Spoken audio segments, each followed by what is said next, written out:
Irmãos, vamos então dar início à nossa programação. Nós nos desviamos daqueles que escarnecem o nome de Deus. Meus irmãos, a nossa palestra, na verdade, ela será breve, mas ela tem um tema muito importante que tem a ver com o jugo desigual. Porém, eu não me concentrarei apenas em falar, obviamente, sobre casamento, não é? Sobre namoro nesse sentido. Abordarei esses assuntos, mas falarei de relacionamentos de uma maneira bem geral mesmo. Justamente porque o princípio do jugo desigual se aplica a todo tipo de relacionamento. E não somente isso. Quando pensamos em jugo desigual, estamos pensando em algo que é incompatível, não é? E existe também muita, nesse sentido, incompatibilidade do cristão com muitas coisas do mundo, não é? Então tem coisas que não combinam de jeito nenhum por conta dos seus princípios. Então, por exemplo, como cristãos, para entendermos um ponto aí, um princípio a respeito do jugo desigual, como cristãos temos fundamentos na lei de Deus, no Evangelho, em toda a palavra de Deus, e isso com certeza não é compatível com os ideais do mundo, com as filosofias, com as ideologias. Nada disso que nós temos hoje aí espalhado pela sociedade é compatível com a fé, com a palavra de Deus. Portanto, é também, de uma maneira mais filosófica, um jugo desigual, certo? Mas vamos pensar aqui, para que tenhamos uma introdução a respeito do assunto, que eu sei que será útil para os irmãos, não é? Eu quero contar uma história, certo? Uma pequena história, para que os irmãos possam mais ou menos entender aonde iremos chegar no final. Então, quero contar uma história que tem a ver com um contexto grego. Então, prestem bastante atenção, tá? Eu vou falar uma história sobre, na verdade, um conto ou uma lenda, ou mesmo uma mitologia muito comum aos gregos, e que é citada por 3 grandes poetas gregos antigos. Por exemplo, um deles é bem conhecido por várias obras, que é Homero. Esse é bem conhecido também. Também um homem chamado Virgílio e o outro Eurípides. Estes 3 poetas, também, da antiguidade, eles citam essa história que eu vou contar aqui para vocês, de maneira bem resumida, deixando alguns elementos de fora, tá? Então, eu não vou contar de maneira bem mais longa, extensa, até mesmo porque tem várias versões dessa história. Mas os irmãos vão se identificar muito bem, certo? Essa é uma lenda que está no imaginário popular, na cultura ocidental. E claramente os irmãos aqui têm algum tipo de conhecimento, já ouviram falar sobre algumas expressões importantes a respeito dessa lenda. Por exemplo, presente de grego. Todos sabem o que significa? Presente de grego. Eu vou primeiro contar a história e depois eu posso explicar um pouquinho sobre isso. Mas ouçam bem. No mundo antigo, na época em que a Grécia estava em ascensão, durante 10 anos, 2 povos se mantiveram em batalha constantes. Os gregos e os troianos. Eles batalhavam firmes, sem baixar a guarda jamais. Porém, o detalhe importante é que os gregos, mesmo insistindo tanto nessa batalha, eles eram constantemente derrotados pelos troianos. Troia parecia invencível para eles, naquele contexto. Troia era uma cidade bem fortificada, com muralhas enormes e intransponíveis, ou seja, eles tinham, não é, uma proteção muito forte, uma grande barreira, uma grande muralha que parecia perfeita, que dava garantia a eles de sempre vencerem aquelas batalhas. E a guerra, ela só persistia com toda essa desvantagem, porque os gregos não desistiam. Eles continuavam tentando e tentando mais uma vez, não é, na esperança de um dia vencer Troia, conquistar mais um reino. Mas, de repente, em meio a toda essa situação bélica, onde os gregos tentavam e eram derrotados, do nada, sem aviso prévio, simplesmente os gregos resolvem entregar a batalha. Eles levantam bandeira branca e admitem sua derrota. Assim, sem maiores explicações. Um povo que durante muito tempo ficou insistindo na batalha, sem desistir, agora do nada parou de batalhar, nós perdemos, não é? Estamos aqui admitindo nossa desistência, e, portanto, levantaram sua bandeira branca. E, em sinal da sua humildade e reconhecimento da sua derrota, eles enviaram um presente muito notável, um presente muito imponente, na verdade, aos vitoriosos troianos. Um cavalo enorme de madeira, uma verdadeira obra de arte naquele contexto, irmãos. Uma obra de arte notável. Todos ficaram realmente espantados, maravilhados com aquela bela obra. Imagine um cavalo de madeira enorme, gigante ali, como um presente em sinal, não é, da admissão da derrota. Pois bem, quando os troianos eles viram a atitude dos gregos de desistir e de dar um sinal de sua admissão, eles contentes confiaram naquele sinal amigável e permitiram então que aquele cavalo, não é, de madeira, aquela bela obra de arte, entrasse pelos portões da cidade, pudessem ultrapassar as barreiras dos muros. Os portões foram abertos e finalmente então o presente dos gregos estava ali em Troia, do lado de dentro, para dentro da muralha. Eles estavam muito felizes então, não é? Derrotamos um inimigo tão persistente e agora, admitindo a derrota, nos presentearam. Ficaram felizes, ficaram contentes, se sentiram realmente vitoriosos. Porém, meus irmãos, embora aquele presente maravilhoso fosse um grande troféu para eles, um grande símbolo de sua vitória, naquela mesma noite, quando receberam, não é, aquele belo presente, aquele cavalo de madeira gigante, os troianos vencedores, eles dormiam tranquilos. Afinal de contas, vencemos. Vencemos a batalha. E de uma maneira muito inesperada, aquele cavalo, na verdade, não era um presente. Porque à noite, o cavalo foi aberto, ele tinha comportas, ele tinha como ser aberto, e muitos soldados espartanos, gregos, saíram de dentro do cavalo, quando todos estavam dormindo, e então atacaram a cidade por dentro, matando muitos troianos, enfraquecendo a cidade por dentro, e finalmente então alcançando a vitória para os gregos que até então tinham desistido da batalha. Imagine então, não é? Que estratégia fantástica, na verdade, que estratégia brilhante a respeito, não é, dessa guerra. Os gregos deram um presente que no fim foi a própria destruição dos troianos. A vitória veio por meio de um presente, não é? Pois o presente era apenas uma estratégia militar para a infiltração e, por fim, o enfraquecimento daquele povo tão poderoso que se orgulhava de suas muralhas. O que aprendemos aqui de maneira muito clara, meus irmãos, nessa história, é que, no contexto de uma batalha, nós não podemos baixar a guarda e nem contar com atitudes que parecem amigáveis. Porque numa batalha, você tem inimigos, lados opostos. E se você vacilar, baixando sua guarda, muitas atitudes positivas, aparentemente, podem ser a sua própria derrota. Podem te enganar, podem envenenar a sua vida, literalmente falando, te levando com certeza a se prostrar. Por isso mesmo, né, por essa característica dessa história, desse conto grego, é que até mesmo um vírus de computador, não é, ele foi batizado com esse nome, cavalo de Troia. E a característica desse vírus é justamente essa. A pessoa é atraída, por exemplo, por alguma imagem, não é, que lhe chama muita atenção na internet. Alguma imagem qualquer. E a pessoa, então, tão atraída por aquilo, ou então um programa de computador, mas uma imagem em si, ela vai, clica, e quando ela clica, o computador é infectado com esse vírus, que obviamente traz dano ao seu sistema operacional. Ou seja, é um bom nome para expressar aquilo que é o próprio engano. Não é? Parece bom, mas a verdade é uma armadilha. Essa, então, é a moral dessa história. Então, quais lições aprendemos? Só para lembrar aqui, nós estamos num campo de batalha, e num campo de batalha, nós não podemos baixar a guarda. Isso é muito importante para nós. No mundo existem lados opostos, não se enganem. Desde o começo. É a geração da mulher, a geração do povo de Deus e a geração da serpente. O mundo caminha assim. O mundo é dividido, o mundo tem dois tipos de pessoas somente. Aqueles que pertencem a Deus em sua aliança e aqueles que são inimigos do povo de Deus. E nós não podemos nos esquecer disso aí. Quando nos esquecemos, então facilmente acabamos caindo, sendo derrubados por pessoas que parecem amigas, mas são inimigas na verdade. Então, o que então pode representar um cavalo de Troia em nossa vida? O que pode representar? O que pode representar, por exemplo, esse presente dos gregos na vida de hoje? O que eu quero desenvolver então é um assunto sobre os relacionamentos.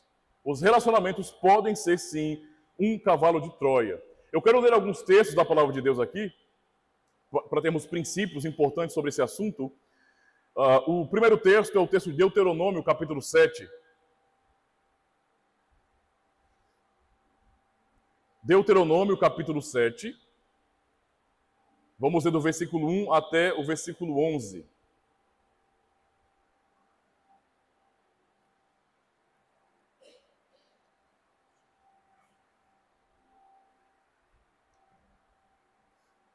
Deuteronômio capítulo 7, esse é um texto muito importante que mostra, não é, as palavras do Senhor quando ele estava instruindo, por meio de Moisés, o povo de Israel em sua entrada em Canaã.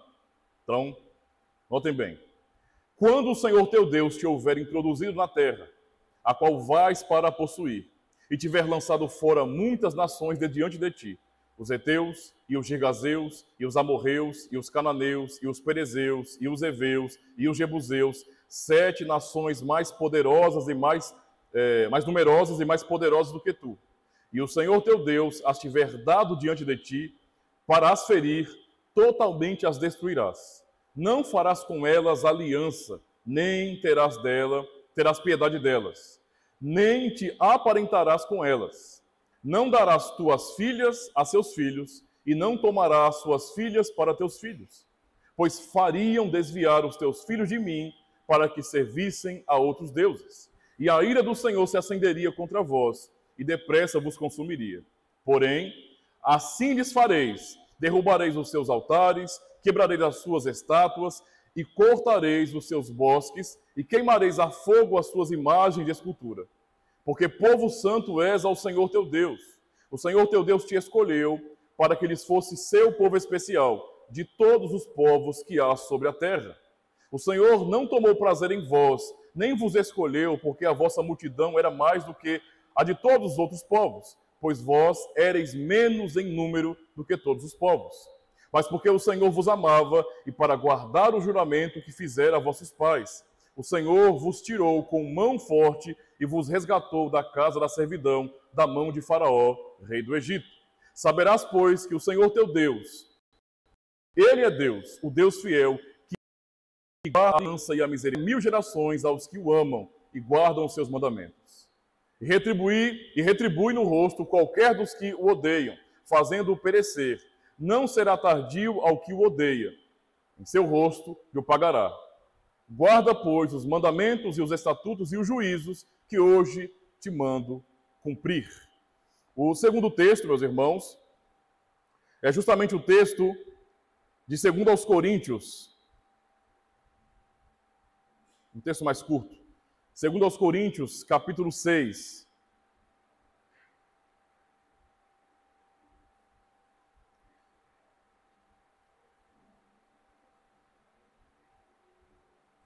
Segundo aos Coríntios, capítulo 6, verso 14.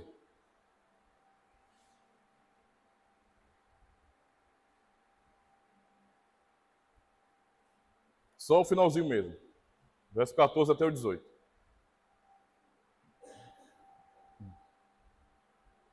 Diz assim a palavra do Senhor: Não vos prendais a um jugo desigual, como os infiéis. Aliás, com os infiéis. Porque que sociedade tem a justiça com a injustiça? E que comunhão tem a luz com as trevas?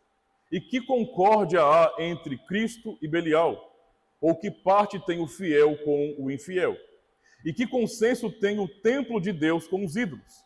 Porque vós sois o templo do Deus vivente. Como Deus disse, neles habitarei e entre eles andarei. E eu serei o seu Deus e eles serão o meu povo. Por isso, sai do meio deles e apartai-vos, diz o Senhor, e não toqueis nada imundo, e eu vos receberei. E eu serei para vós pai, e vós sereis para mim filhos e filhas, diz o Senhor Todo-Poderoso. Até aqui. São textos muito importantes e claros até, que nem carecem de tantas explicações assim, porque são muito diretos. Então, observando aquilo que acabamos de ler, sobre a ordem de Deus, que é muito clara a respeito de relacionamentos. No caso, especialmente aqui, o primeiro texto, é a questão do casamento. Como lemos no texto de Deuteronômio, Deus proibiu o relacionamento amoroso, ou seja, o casamento dos filhos da aliança com os pagãos. É uma proibição do Senhor. Alguém poderia pensar de repente, ora, por que Deus é tão rigoroso com o seu povo? Ao ponto de lhes proibir, de se relacionarem amorosamente com pessoas de fora da aliança. Por que Deus é tão rigoroso assim? Qual seria o problema? Ora, o que importa não é o amor, o que importa não é amar, é o que muitos pensariam. Qual seria o problema então? Irmãos, precisamos aprender, a parar de romantizar o amor, romantizar os relacionamentos e a própria vida. Nós temos uma visão, é claro que essa visão ou essa cosmovisão, ela é muito moldada por tudo que nós vemos aí fora. E às vezes, por conta disso, já começamos a baixar a guarda, olhando para, né, relacionamentos e outras coisas, com essa visão meio romantizada, sempre esperando tudo de bom dos outros, sem reconhecer e até nos esquecendo de quem nós somos, de que o ser humano é pecador, de que o ser humano é falho. Então temos que parar com isso. A vida, então, não é um romance nem um conto de fadas, mas, como eu disse no início, a vida consiste em uma verdadeira guerra espiritual. Aqui, Deus trata diretamente de casamento, quando vai falar sobre esse princípio do jugo desigual, entre filhos da aliança e ímpios, ou seja, os pagãos. É um assunto realmente importante para nós. E Paulo, então, também, como lemos em Coríntios, não é? Ele fala de maneira objetiva e clara sobre esse assunto. É certo que muitos em nossos dias acham um certo exagero quando temos a posição, não é, de que os filhos da aliança não devem se relacionar amorosamente com aqueles que não pertencem à aliança. Eu sei que parece muito comum para muitas pessoas e para muitos cristãos também hoje, mas manter essa posição firme, não é, que é bíblica, para muitos é uma coisa radical, é uma coisa exagerada. Muitos veem isso como algo antiquado. Ah, no passado era assim, pastor, na época da Reforma, ou então no século XVIII, no século XIX, no século passado, mas acham que uma atitude como essa hoje seria algo antiquado.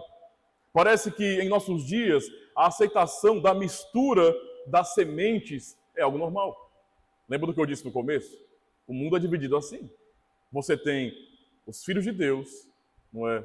A semente do povo de Deus, e você tem os filhos da serpente também. A semente da serpente também. Pessoas que são inimigas do povo de Deus. Basta olhar para o mundo, para tudo que está acontecendo, e vocês vão notar o ódio que o mundo tem demonstrado sempre contra a igreja de Cristo. Isso é muito claro. Mas muitos acham que é bem normal essa mistura. É bem comum. Mas não podemos dar desculpas, nem colocar nossas demandas e carências como base para as nossas ações deste mundo. As pessoas que reclamam disso, ou então criticam, sempre colocam, por exemplo, as demandas atuais. Por exemplo, mas pastor, não tem gente suficiente na igreja. Não tem outros jovens, não é, adultos, não tem muitas pessoas na comunidade, não tem opção. Eu não me agrado de ninguém da igreja, e então, por conta disso, vai buscar lá fora. Muitos, com essa atitude, já caíram. Já foram derrubados. Já se afastaram. E a base para isso é sempre essas demandas. Há necessidades, somos carentes, nós queremos também desfrutar de relacionamentos amorosos, por exemplo, mas não encontro aqui. Certo? Então usam isso como base. Agora, por que não podemos usar isso como desculpas, meus irmãos?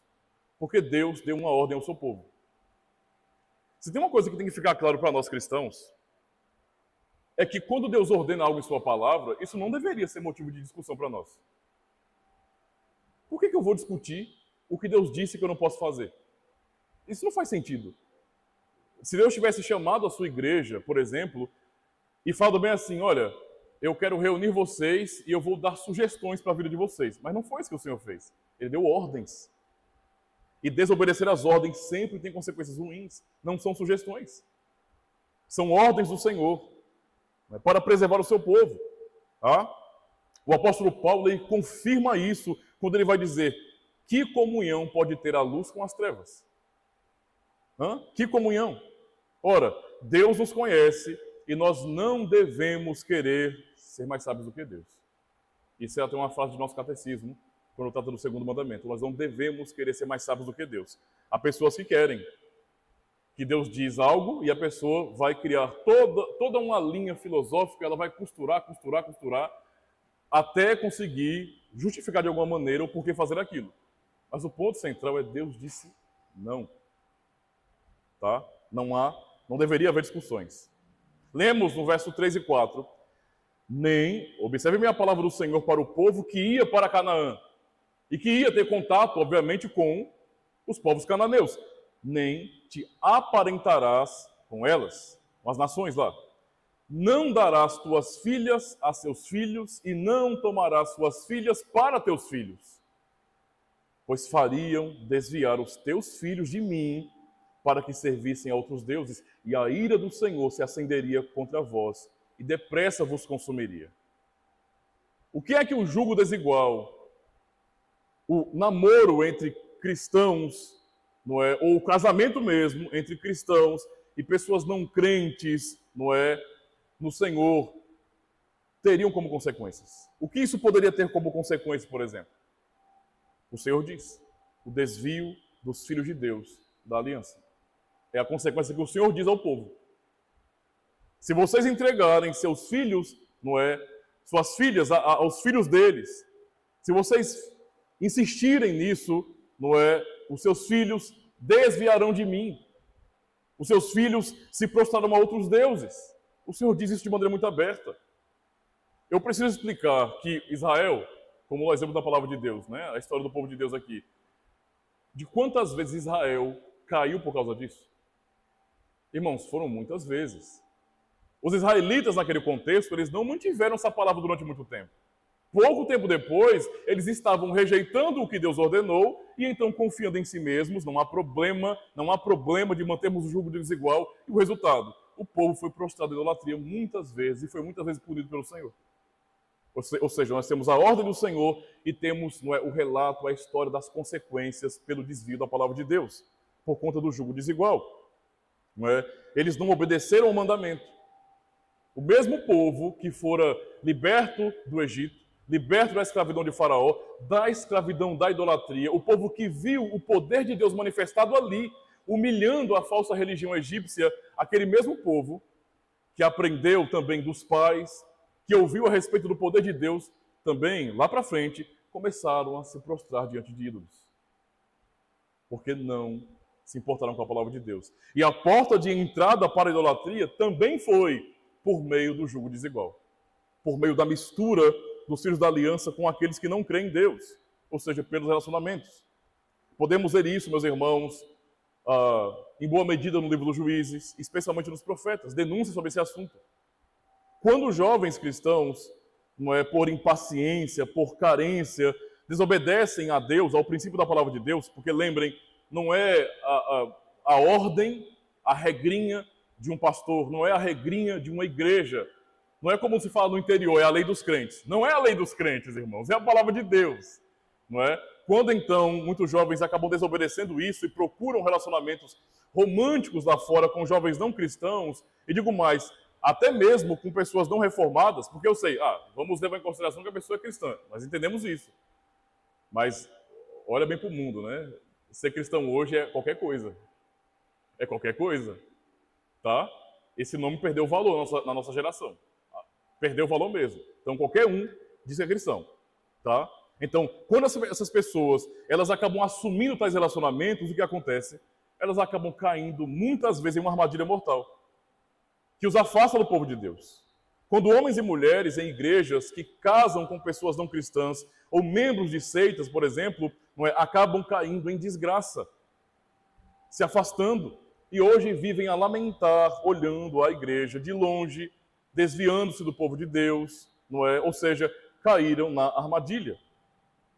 Isso realmente mostra para nós como que algo que é tão bom, relacionamentos são bons, certo? São bons, são verdadeiros presentes de Deus para nós.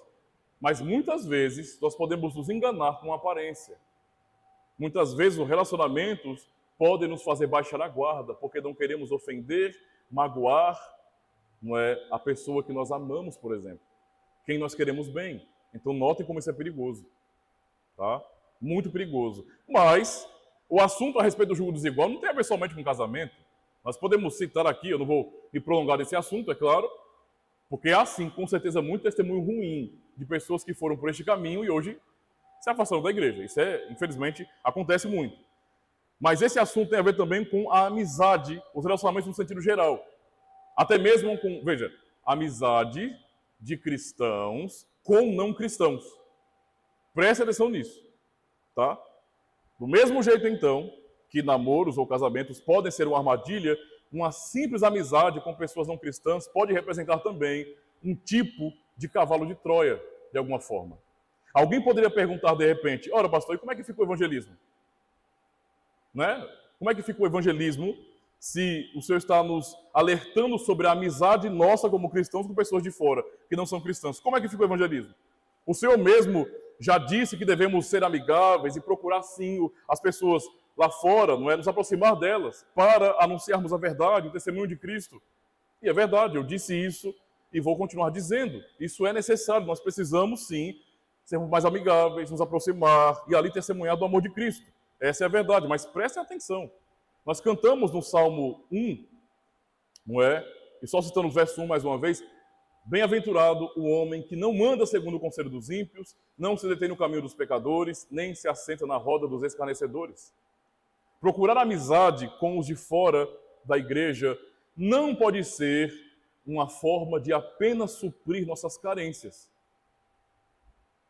Não pode só ter isso como base. É claro que isso faz parte. É claro que nós queremos ser mais amigos, mas não pode ter apenas isso como base. Ok? Amizade de cristãos com não cristãos deve ter como base principal o evangelismo. Sabem por quê? Eu vou dizer isso aqui. Porque se chamamos alguém de amigo, o pressuposto é que amamos essa pessoa, ou não? Ou você vai ser amigo de quem você não gosta? Não. Você vai chamar de amigo quem você gosta, quem você ama, quem você quer bem. E se amamos tal pessoa, não é? Nós não nos preocuparíamos com a eternidade dessa pessoa também?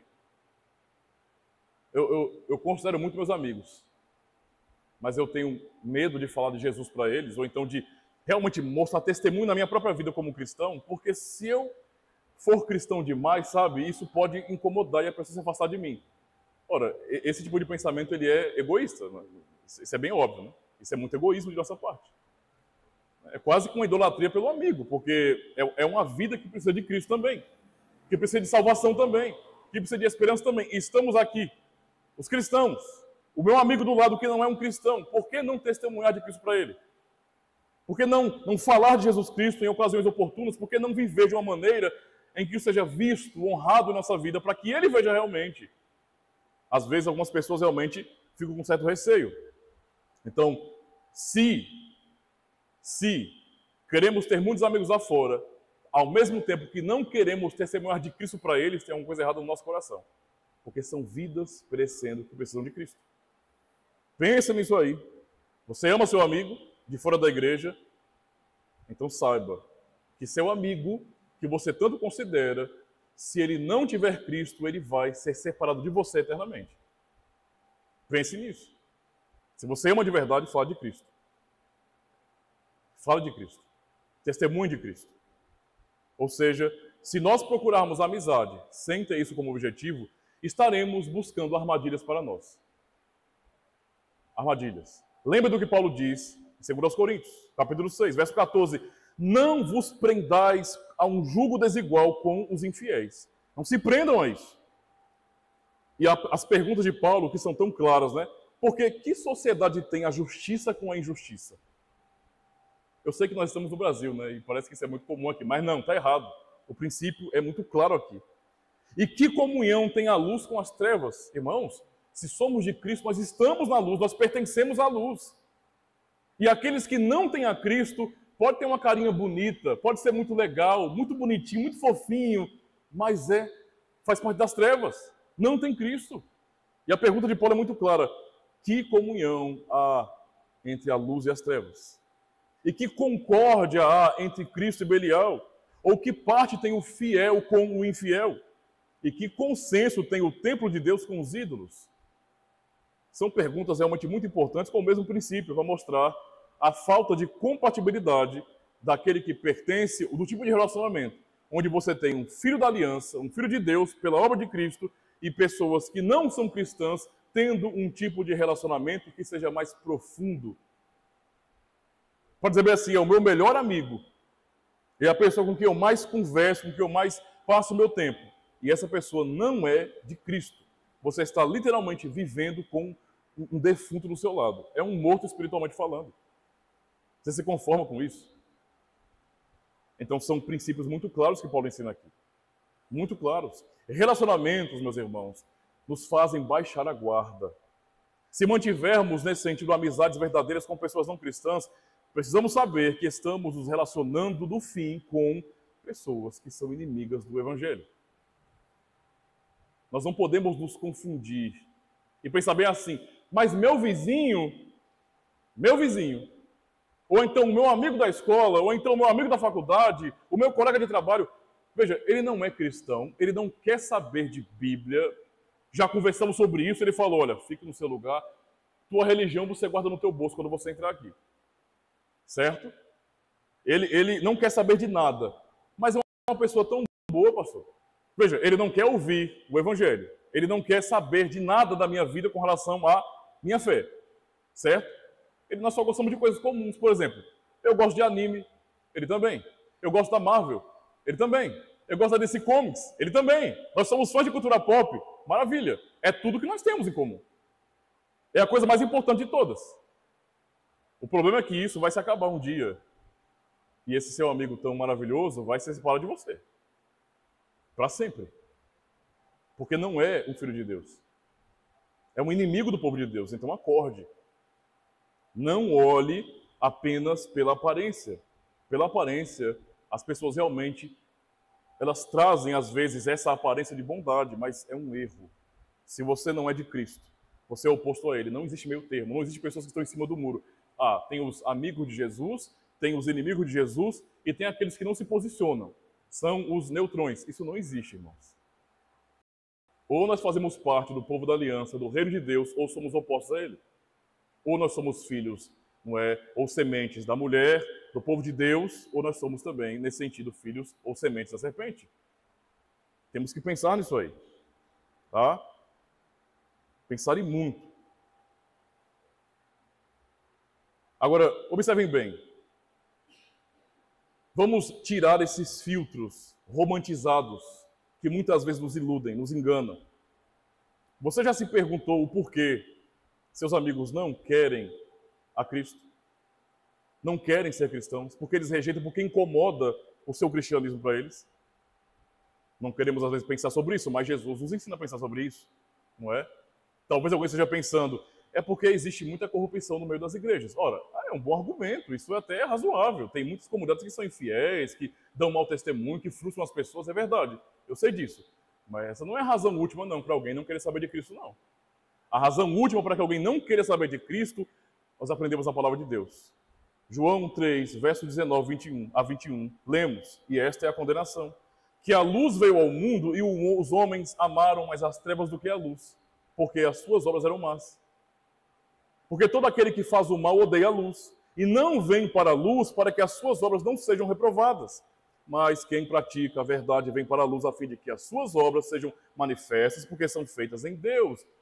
Esta é a palavra de Cristo para nós, para entendermos o porquê que amigos que consideramos tão queridos não querem saber do nosso Cristo. Esta é a razão. Eles são das trevas. Eles não amam a luz. Eles rejeitam a luz que é Cristo. Então não pisque, não durma, não baixe sua guarda. Você pode cair. Tá? E aquela amizade com pessoas ímpias podem nos fazer de verdade baixar a guarda. Quantas pessoas, meus irmãos, não cedem às pressões por causa disso? Cedem às pressões. Quantos jovens na escola não abrem mão de seus próprios princípios por causa de amizades ímpias? Escola, faculdade, todo canto. E em nome da amizade, muitos guardam a sua fé literalmente no bolso, para não ofender o mundo ao meu redor. Está aqui. Ó. Quando eu estou perto dos meus amados amigos, para mim é como se eu não existisse. Eu não posso nem, sabe, me portar como um cristão, porque senão eles vão perceber quem eu sou, eles vão perceber que eu sou cristão, eles vão ficar tirando onda comigo, vão ficar zombando. Olha lá o crentinho, olha lá a crentinha. E como eu não quero ser zombado, zoado, eu não quero sofrer bullying, né, que é tão terrível eu sofrer bullying porque eu sou cristão, então, eu vou ser realmente um cristão no naipe de 007, eu vou ser um agente secreto, fazendo uma missão realmente impossível aqui. E isso as pessoas fazem, baixando sua guarda em nome de não ofender essas amizades. Tá? Tudo para não decepcionar os supostos amigos. Como na história inicial do cavalo de Troia, os relacionamentos, de forma geral, podem ser um presente de grego também. Podem ser uma armadilha que, no fim, nos afastará da nossa congregação, da boa amizade com os demais filhos da aliança. E, por fim, nos afastar do Senhor. Sigamos então, meus irmãos, o ensino do Senhor para nós. Lembre do que Paulo afirmou, do que ele disse no texto de 2 Coríntios 6, verso 17 e 18, ele fala: por isso, saí do meio deles, apartai-vos, diz o Senhor, e não toqueis nada imundo, e eu vos receberei. E eu serei para vós, Pai, e vós sereis meus filhos e filhas, diz o Senhor Todo-Poderoso. Não é para deixarmos de ter amizades, de jeito nenhum. De forma nenhuma. Relacionamentos são uma bênção de Deus. É bom ter amigos. É bom ter pessoas para compartilhar coisas comuns. É muito bom. Mas nós não podemos tratar os relacionamentos como se fossem coisas neutras, como se não tivesse influência na minha vida. Tem, sim, senhor. Tem. É por isso que muitas pessoas, quando voltam, muitos jovens, quando voltam da escola, do convívio com seus amigos, voltam, às vezes, meio que rejeitando os princípios ensinados pelos pais. Com alguma dificuldade, algum tipo de resistência, voltam críticos à igreja, depois das conversas com os amigos. Veja, nós queremos ter amizades. Isso é muito bom. É necessário até. Mas tenhamos em mente não olhar para as pessoas que estão lá fora como se elas não precisassem urgentemente de Cristo mais do que precisam de nós. Precisam de Cristo Jesus. Pensem nisso para que vocês não baixem a guarda de jeito nenhum. Para não cairmos, para não também sermos vencidos, como foi o exemplo dos gregos, dos troianos dessa história. Lembre do que o Senhor disse também ao seu povo, por meio de Moisés, não é? Deuteronômio 7, ele vai dizer, verso 6, por exemplo, porque povo santo é o Senhor teu Deus. O teu Deus te escolheu para que eles fossem o seu povo especial de todos os povos que há sobre a face da terra. Lembre da tua identidade. Você é um filho da aliança. Nós somos filhos da aliança. Aqui, em casa, no trabalho, na faculdade, jogando bola na quadra, não importa onde, nós somos filhos da aliança. Lembrem disso. Para que não venhamos baixar a guarda e sermos derrubados. Cuidado com os relacionamentos. Para que eles não sejam presentes de grego para vocês. Cuidado com isso. Ame os seus amigos e, mais do que tudo, não é?